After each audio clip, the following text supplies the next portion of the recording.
Hey everyone, it's Ashley. Welcome back to the PinkFresh Studio YouTube channel. Today I'm going to be using one of my most favorite mediums, which is of course the PinkFresh Studio's liquid watercolor set. I'm really excited to dive into some of the newer products from the newest release with them, namely a few of the really gorgeous floral image products, so I'm excited to get started. This first set is called Keep Going, and it's got some really fun images in there, including this gorgeous duo flower image that's included in the set. I really love the movement of these flowers, so I've decided to do a no-line watercolor technique with this. But if you're not into no-line watercoloring, I've got lots of different techniques and tips later on in the video. My first step here is to stamp my image. Now, I think a common misconception with no-line watercoloring or no-line coloring of any kind is that you need a dedicated no-line ink, and that's not true. I know that I'll be using yellow to watercolor this particular flower, so I'm going to use a very, very light yellow ink to stamp my image. Here I use Lemon Whip, which is a color of dye ink in the PinkFresh ink family. Now that that's all stamped out, I'm going to start dispensing and mixing my watercolors. These watercolors are extremely pigmented, so you don't need much at all, and they will last you a really long time. I've decided that I want a little bit of a darker yellow color, so I'm going to mix Espresso, which is the brown watercolor that you see there, with Sunshine, which is that really bright yellow. Now you can see that I just barely picked up any of that brown watercolor on my paintbrush to mix it in with Sunshine, and it's completely changed the color. That is just a really true testament to how pigmented, and I can't say it enough, that these watercolors are. So now that I have a bit of a darker yellow, it reminds me a little bit more of like a fall color, I'm going to start my no-line watercoloring process. Now you can see that I pick up the full pigment on my paintbrush and then outline just the base of the petal.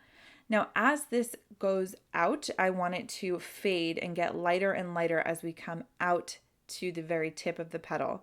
So I'm going to dip my paintbrush in clean water, dab some off, and then drag that pigment of that watercolor down a bit.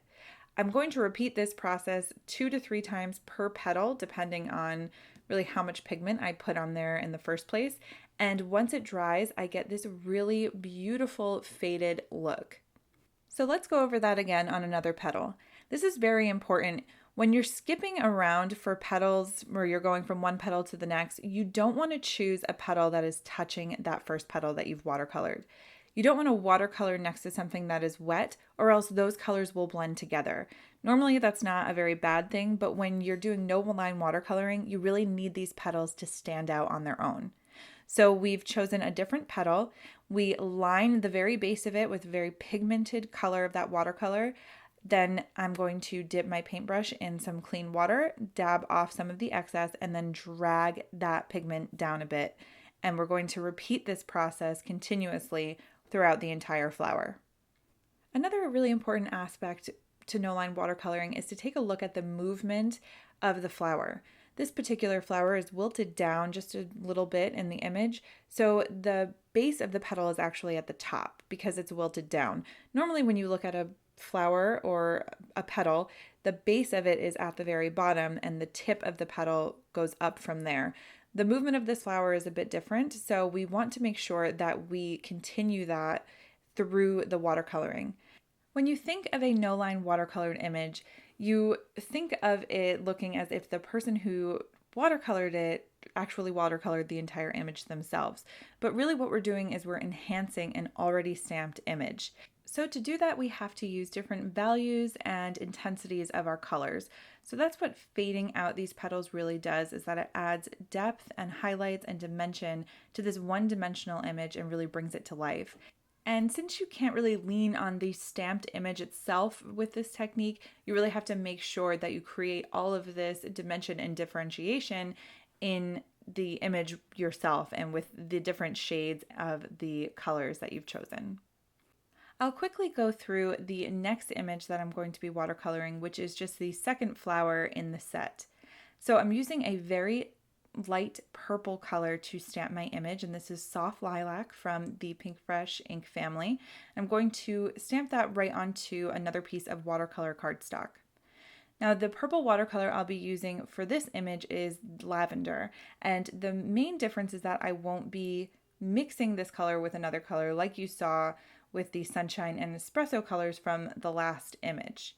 I'm going to use this color right out of the bottle, so I'll go ahead and dispense that on the white portion of my glass mat. And if you don't have a glass mat, you could absolutely use a mixing well, or a piece of laminated cardstock would work as well. I just happen to use my glass mat because it's easiest for me. So even though I'm not mixing the colors, I follow the same principles that I did last time. So I'm going to take a fully pigmented brush and then line the very base of the petals. I'll go ahead and dip my paintbrush in some clean water, dab off the excess, and then bring that up and fade the color to the very tip of the petal. I'm going to go ahead and just put a little bit of music on so you can see this all come together, and I'll be back in just a minute.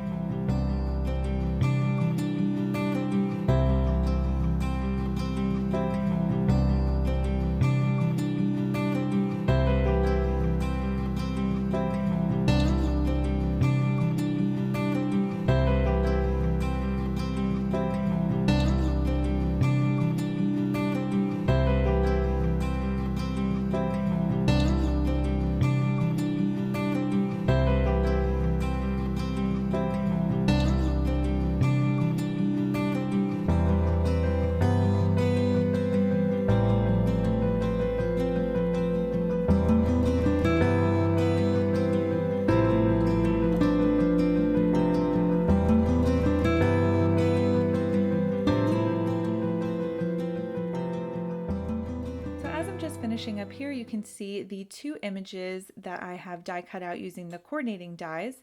And because I've stamped this in such a light ink, it doesn't show through where the center of the flower is sort of hanging over, and that really lets you know that the flower is wilted over to the front a bit. So I'm just taking a really fine black marker and drawing those in, just keeping care of making sure that it looks very similar to how it does on the stamp image. I love the way that this came together. I love the softness of it against the dimension that I added with the outline die of the Color Block Rainbow die. I just think it gives it a really nice, clean, simple look with some really bright pops of color. My next project uses the new Believe in Yourself stamp set, and these stamp sets are my favorite because you can see that it has the outline image of the stamp, and then it also has the add-in images. So these are the solid images that you actually can stamp with colored ink to color in these different flowers in all these different colors. So you have the option to color it in yourself or to use the stamps with different inks, and I really love that as an option in a stamp set. I've decided obviously to do some watercoloring today, so I'm going to use the black detail ink from PinkFresh Studio, and I'm going to ink up my outline image in that. And I've done that in my MISTI just in case I needed to stamp it more than once, but this ink is really amazing and I only needed one impression for it. So I'm going to go ahead and just hit this with my heat tool a little bit just to make sure that I'm able to watercolor on it and I don't get any running. Once it's dried, everything works brilliantly with it, but I just wanted to make sure that I get it dry before I dive in with my water. So throughout this image, I'd like to show you a few different ways that you can use these watercolors together and to create different looks. So I'm going to use the different flowers or leaves to show you how you can create different looks with the watercolor. So I'm using the sky blue color here first, and what I'm doing is just watering it down a bit and putting a nice base color on this leaf. I'm going to go do the same thing to the other leaves, and again, just adding a little bit of water once it's on the cardstock usually helps to bring the saturation down quite a bit. Like I said, these colors are very saturated, but they are easily made more transparent with just a little bit of clean water. So I'm going to take my heat gun to that and make sure that the base layer is dry. And then I'm going to add a nice big drop of aquamarine to it. I realize that I've probably added a little bit too much, so I'm adding just a teensy drop of sky blue again. And this is just to make a darker version of that color. Aquamarine and sky blue, these two colors are very similar to each other. One, obviously the aquamarine is a little greener than the sky blue, but it gives a really similar appearance, almost just as if this is a shadow color of that sky blue once they're mixed together. So because the base layer is dry, it's not going to really blend together. I'm going to be able to put lots of shadows on these leaves, and then you get a dimensional look without needing to do too much mixing or blending out, just the base layer and then a small or a thin layer of that darker color on a few different parts of those leaves. So moving along, I'm going to be using Bubblegum, which is this really nice, beautiful pink watercolor. And I'm again creating a very light base color with this for the flower. So I'm doing the same thing. I'm picking up the pigment, putting it right onto my cardstock, and then using some clean water to blend that out just to make the saturation a lot lighter. Now this is another way to create some depth and shadows, but this time I'm not mixing any other colors with it.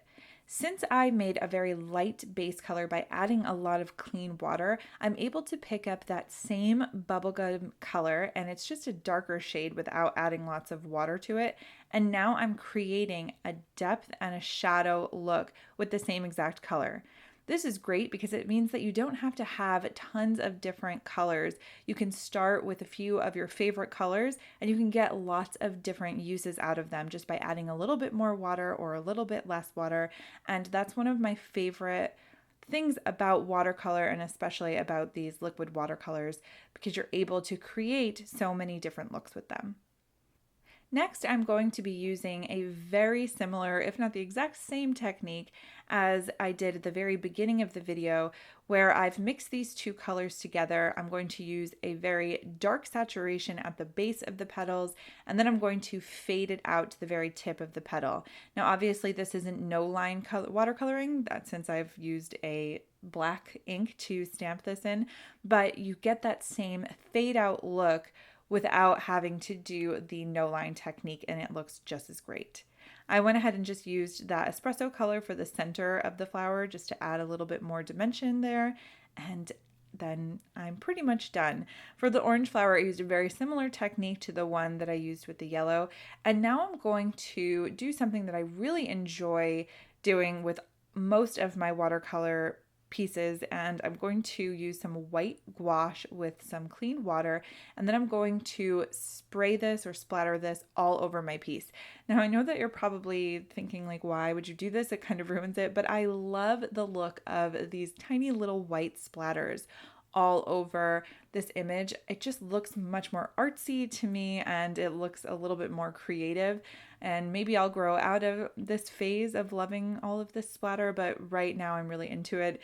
And it's nothing that is certainly not necessary, but I just really like the way that it adds a little bit more detail. So of course, here is the finished product. I really love the way that all of these different techniques look together. They blend really well, and I love the way that it looks against the super sparkly frame that I've added. I hope that you've enjoyed the video. As always, links to all of the products that I have used are in the description. And if you have any questions at all, please feel free to leave them in the comments and I'll be happy to get back to you. Thanks so much. I'll see you again soon. Bye.